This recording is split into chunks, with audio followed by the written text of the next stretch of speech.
नमस्कार, अमेझिंग किचनमध्ये तुमचं सगळ्यांचं खूप खूप स्वागत आहे। आज आपण मालवणी पद्धतीने आंबोळीची रेसिपी बघणार आहोत। त्याच्यासाठी लागणारे साहित्य आपल्याला बघून घ्यायचं आहे। आंबोळीसाठी इथे आपल्याला 3 वाटी तांदूळ मोजून घ्यायचे आहे। घरातल्या कोणत्याही वाटीने तुम्ही 3 वाटी तांदूळ मोजून घ्यायचे आहे। इथे मी 3 वाटी तांदूळ मोजून घेतलेला आहे। तांदूळ साफ केलेलाच आहे, साफ करायची गरज नाही। तरी पण कधी कधी कीड असते, त्यामुळे थोडीशी नजर आपल्याला त्याच्यावर टाकावी लागते। आपल्याला तांदूळ आता स्वच्छ धुवून घ्यायचा आहे।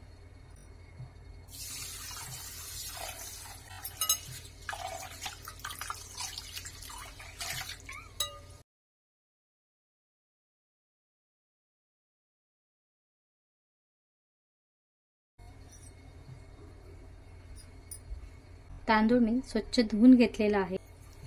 इथे मी तांदूळ भिजवण्यासाठी 1.5 तांबे पाणी याच्यामध्ये घालून घेतले।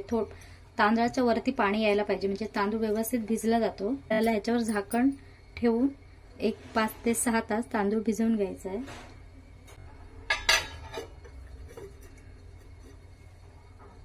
ज्या वाटीने मी तांदूळ घेतला होता त्याच वाटीने 1 वाटी मी इथे उडदाची डाळ घेतली, ती पण आपल्याला भिजवून घ्यायची आहे। डाळ पण आपल्याला स्वच्छ 2-3 पाण्याने धुवून घ्यायची आहे।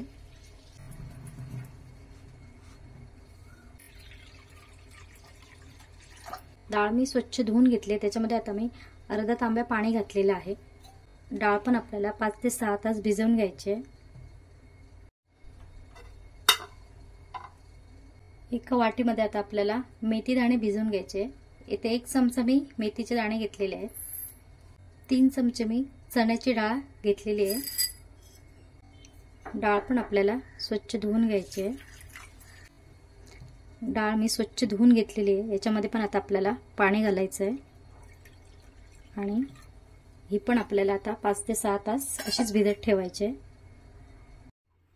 तर इथे मी दुपारी तांदूळ, डाळ, मेथीचे दाणे आणि चणा डाळ एकत्र भिजत ठेवली होती। तर ती मी इथे आता 7 ते 8 तास भिजवून घेतलेली आहे।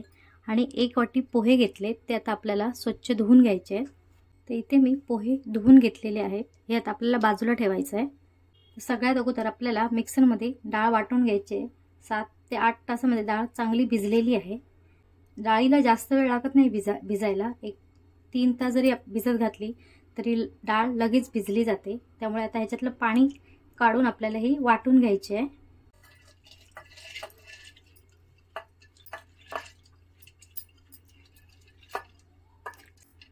सगळ्यात अगोदर मी इथे मिक्सरच्या भांड्यामध्ये डाळ वाटून घेणार आहे, म्हणजे याच्यामध्येच मी ही चण्याची डाळ आणि मेथी दाणे भिजत घातले, त्याचं पाणी पण मी याच्यामध्येच घालणार आहे। कारण चणा डाळ आणि मेथी मी धुवून घेतली होती। थोडंसं याच्यामध्ये पाणी घालायचं आहे आणि रवाळसर आपल्याला हे वाटून घ्यायचं आहे।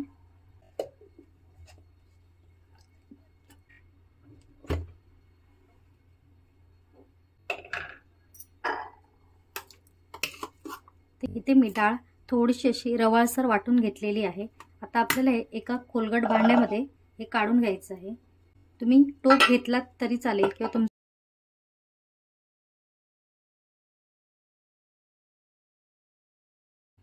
आता या भांड्यामध्ये आपल्याला भिजवलेले पोहे घालून घ्यायचे। तांदूळ पण मी स्वच्छ धुवून ठेवला होता, त्याच्यामध्ये जे पाणी आहे ते काढून घ्यायचं आहे.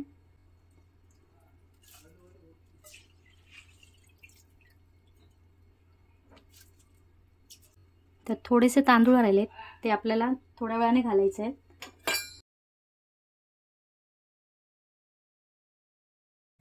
तांदळाच्या वर थोडंसं पाणी घालायला पाहिजे.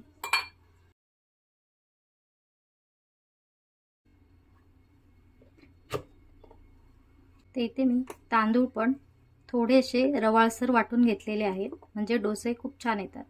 आपण जे तांदूळ वाटले ते पण या डाळीमध्ये मिक्स करून घ्यायचे. आता बाकीचे जे तांदूळ राहिले आहेत ते पण घालून घ्यायचे.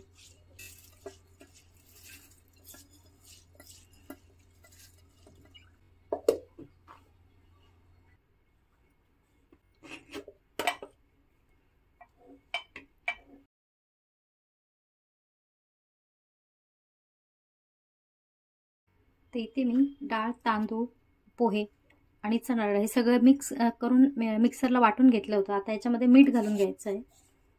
मीठ तुम्हाला पाहिजे असेल तर तुम्ही सकाळी पण घालू शकता, पण मी आज कितीतरी वर्ष मीठ हे रात्रीचंच घालून ठेवते, म्हणजे ते व्यवस्थित पिठाला लागलं जातं. इथे मी 2 चमचे मीठ घातलंय. तर आपल्याला हे व्यवस्थित मिक्स करून घ्यायचं आहे.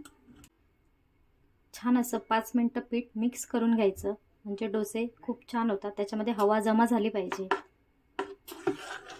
आणि आता गरमीचं सीझन आहे तर पीठ लगेच येतं, जास्त वेळ लागत नाही. तरी पण आपल्याला हे 12 तास ठेवायचं, फर्मेंटसाठी ठेवायचं आहे.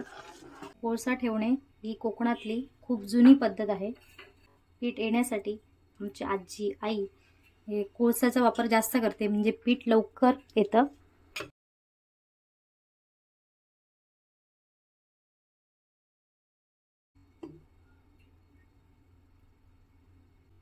लगेच याच्यावर झाकण ठेवून घ्यायचं आहे.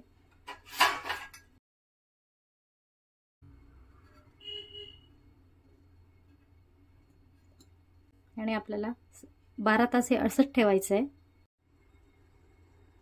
तर इथे मी आंबोळीसोबत खाण्यासाठी चटणी बनवणार आहे. हिरव्या मिरच्या घेतल्या आहेत 4, आलं लसूणच्या पाकळ्या घेतल्या आहेत, थोडीशी कोथिंबीर घेतली, कैरीचे 2 तुकडे करून घेतलेत आणि थोडीशी चिंच घेतली, ती पण घालायची. गूळ घेतले थोडंसं आणि ओलं खोबरं घेतलंय. आता हे सगळं आपल्याला मिक्सरला बारीक करून घ्यायचंय.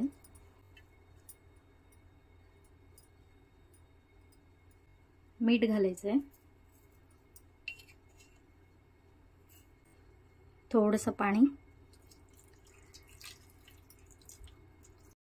आणि आता हे मिक्सरला बारीक करून घ्यायचं.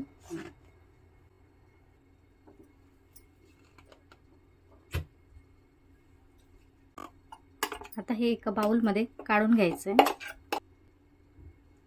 ते इथे मी रात्री पीठ ठेवलं होतं, ते आता एक 12 तासांनी आलेलं आहे.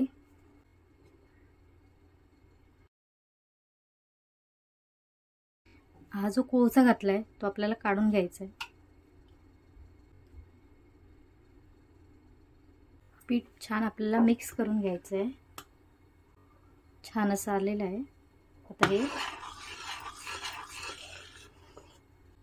एक 5 मिनिटं तरी हे मिक्स करायचं आहे.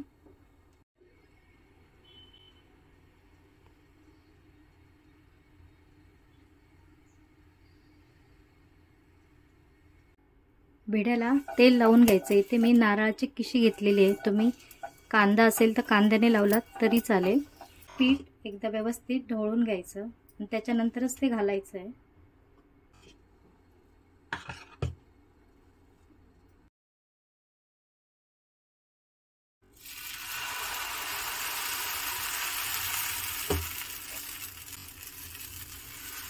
तुम्हाला आंबोळी किती जाड हवी आहे तेवढे पीठ घालून घ्यायचं आहे आणि सावकाश असं अलगद हाताने परतवून घ्यायचं आहे. आंबोळी दुसऱ्या बाजूने पण परतून घ्यायची आहे. एका कपड्यावरती किंवा मी इथे सुपामध्ये केळीचं पान घातले तर त्याच्यावरती काढून घ्यायचे. दुसरी पण आपल्याला अशीच घालून घ्यायची आहे.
तर इथे मी आंबोळी बनवून रेडी केलेली आहे. खूप छान मऊ अशी आंबोळी बनवून रेडी झालेली आहे.